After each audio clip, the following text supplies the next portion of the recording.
ẹ fún ní respect títí ẹ̀ ẹnu ẹ kẹ́bi yín lọ sí Ìgbòho kó lọ jà náà èèyàn lòun ò jà mọ́ èèyàn gbàyàn jáde ẹni kó tákù ẹ̀ṣẹ́ fẹ́ kọ́ pa ni oore wo gangan lèèyàn ṣe fún ọmọ Yorùbá tí Yorùbá rí ṣe bàbá Awólọ́wọ̀ bí bàbá Awólọ́wọ̀ ṣe bàjẹ́ tó tọ́ túnṣe tó ọmọ ẹ̀ ò jẹ́ kò joyè kankan Ọbásanjọ́ àmì Abíọ́lá bó ṣe ṣètò nínú ìlú Nàìjíríà ẹ fi ọmọ ẹ̀ sórí ipò kọ́kọ́ dí. mo kí gbogbo èèyàn ọmọ Yorùbá o mo kí yín pátápátá nílé àti lóko gẹ́gẹ́ bẹ́ẹ̀ ṣe mọ orúkọ mi Ààrẹ Almaroof náà ni mò ń jẹ́ orúkọ mi ò tí ì yí padà bẹ́ẹ̀ ni ọ̀rọ̀ kan ń fò kiri àwọn èèyàn ń pè mí sí but nǹkan tí mo ṣe wò pé mi ì fẹ́ fi bẹ́ẹ̀ sọ̀rọ̀ náà ni àwọn oní kọ́mẹ́ǹtì sọnù torí tá a bá sọ̀rọ̀ ọpọlọ ẹlòmíì ò gbé gbẹ́rẹ́ ọlọ́kọ̀ tó wọ́n bá ti sírú gbẹ́rẹ́ yẹn fún wọn wọn mọ nǹkan tó máa ń sọ. mo fẹ́ come out mo fẹ́ sọ̀rọ̀ nípa most especially ọ̀rọ̀ ó ṣe òṣèlú kò ṣòṣèlú ó ṣe Sunday Igboho kò ṣe Sunday Igboho ó ṣàárẹ kò ṣàárẹ ṣe rí ẹ jẹ́ kí n kọ́kọ́ sọ nǹkan fún yín ṣe rí gbogbo ẹ̀yin tẹ́ ń bọ̀ ta tẹ́ ń bọ̀ Sunday help situation o mo fi Ọlọ́run búra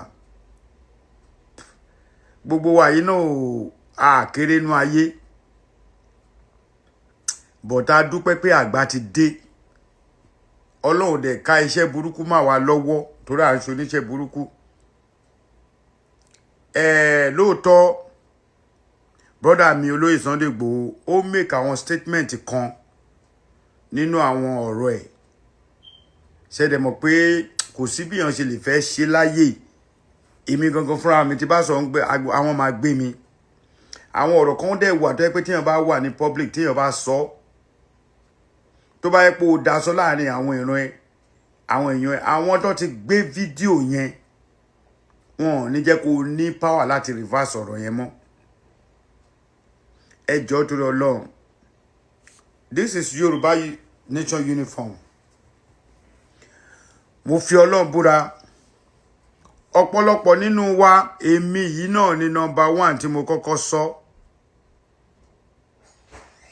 mo ní ọmọ ẹni ò ní ṣèdí bẹ̀bẹ̀rẹ̀ ká filẹ̀kẹ̀ sídi ọmọ ẹlòmíì etí tó bú mi ntẹ́tí mi gbọ́ àwọn àpèbọ̀ àwọn tó lè fèsì mi dáa wá ní awitan wèrè kan ní ọmọ ẹni ò ní ṣèdí bẹ̀bẹ̀rẹ̀ ká filẹ̀kẹ̀ sídi ọmọ ẹlòmíì ṣé mi dẹ̀ mọ̀ pé mi mo sọ̀rọ̀ èmi mo láòdù ẹ̀ owó yẹn ò ń ṣòwò tuntun bọ̀gbà tí mo láòdù ọ̀rọ̀ yẹn a lot of people rí mi bí ọ̀dàlẹ̀ bọ̀ èmi wá ń wòye pé nígbà tí Tinubu jẹ́ Yorùbá bàbá Bọ́lá Ahmed Tinubu olódòdẹ Your Excellency sir kí ni nǹkan tẹ́ wá fẹ́ ká ṣe èmi sọ mo ní tí Tinubu bá ti wọlé èmi máa káwọ́ sókè Yorùbá nation tó bá dẹ̀ ti tún padà tó bá bọ́ sódì kejì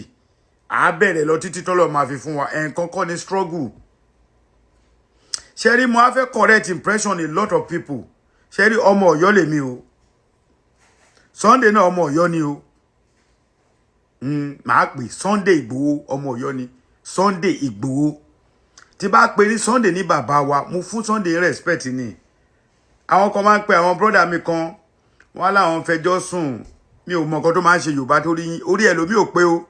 ìwọ tó bá gbọ́rọ̀ yẹn kò dá mo tún dárúkọ ẹ̀ Sunday Igboho ọmọ Yorùbá là wa bí Ọlọ́run ṣe tó respect wa nínú Yorùbá pọ̀ ẹni tẹ́mi bá jù lọ máa fi àpọ́nlé àgbà pọ́nlé bọ̀ mi ní pé Sunday ń bọ̀dà bẹ́ẹ̀ ni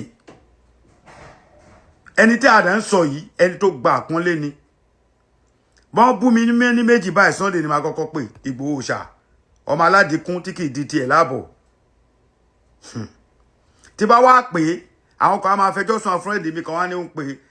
kó máa fi respect orí yín burú kí n fi respect fún àbúrò mi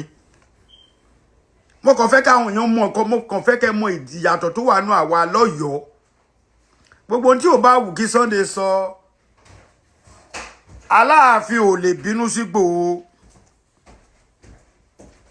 bàbá dẹ̀ ti dárí jìn báyìí tí ó ti yé yín Aláàfin ò lè bínú sí Sunday Igboho bàbá dẹ̀ ti dáríjì gbogbo whatever tí ò bá wù yín kẹ́ ṣe. Can you leave that door? Leave it like that because mo like his sunlight yẹn.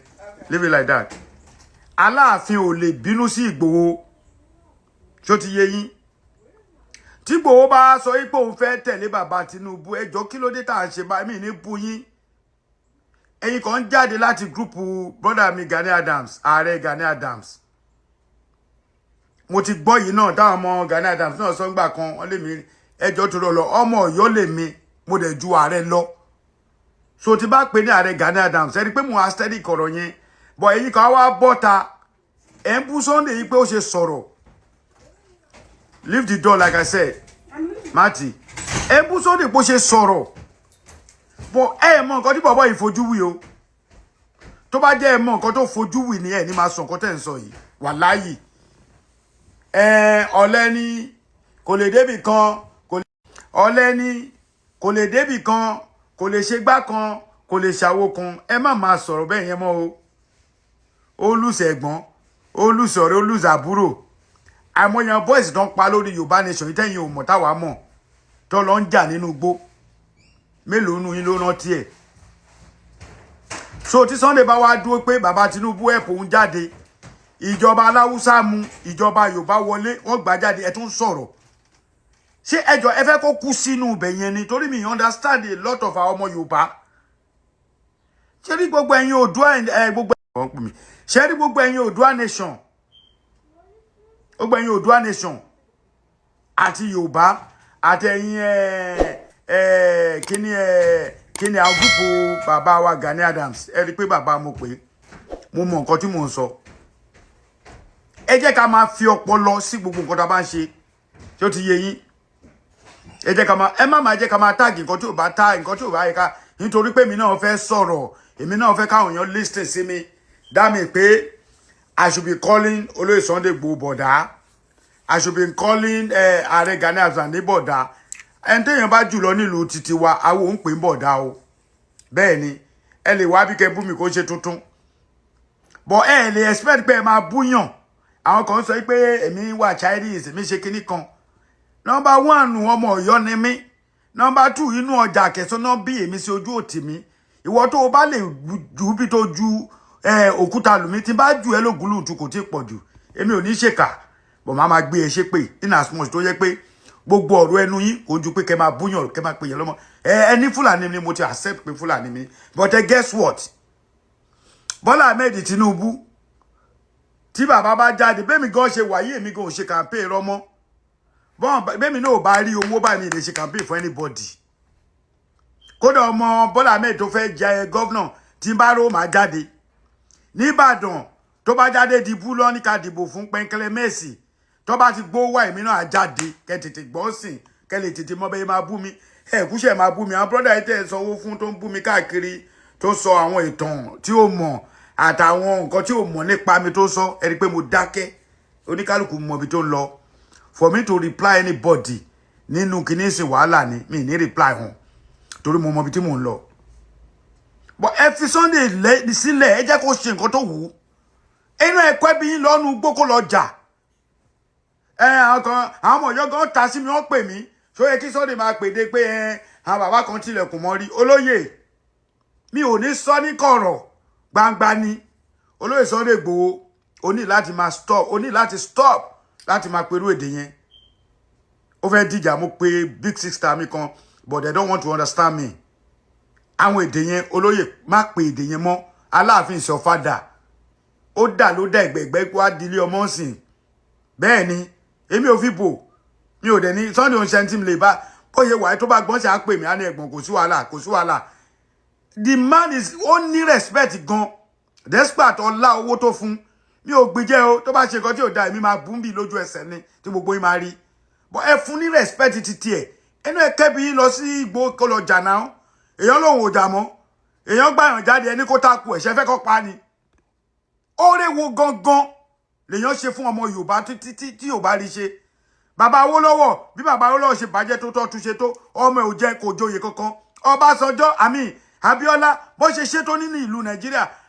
ẹ fi ọmọ ẹ̀ sórí ipò kọ́kọ́ di báyé sọ yìí kí ló ṣẹlẹ̀ ẹ máa wí ààrẹ ló bá jẹ́ o ó ti balẹ̀ Yorùbá jẹ́ o ẹ ti kọ́ kí ló ṣe yìí gan sórí yín ò ń pè ní a ṣe wá pé èèyàn lólórí ọba ṣe wá di pé ààrẹ ló bàjẹ́ mo sì ń bọ̀ fún yín mo kíp ọ̀rọ̀ yín ni bọ̀ ẹ fi olóye lẹ̀ ìwọ tó bá fẹ́ fi olóye lẹ̀ ìwọ náà kọ́ bí ẹ lọ ẹ rí pé mi bú yín kọ́ bí ẹ lọ kàn náà lo ogun kọ́ lọ mọ nǹkan tó ń ṣẹlẹ̀.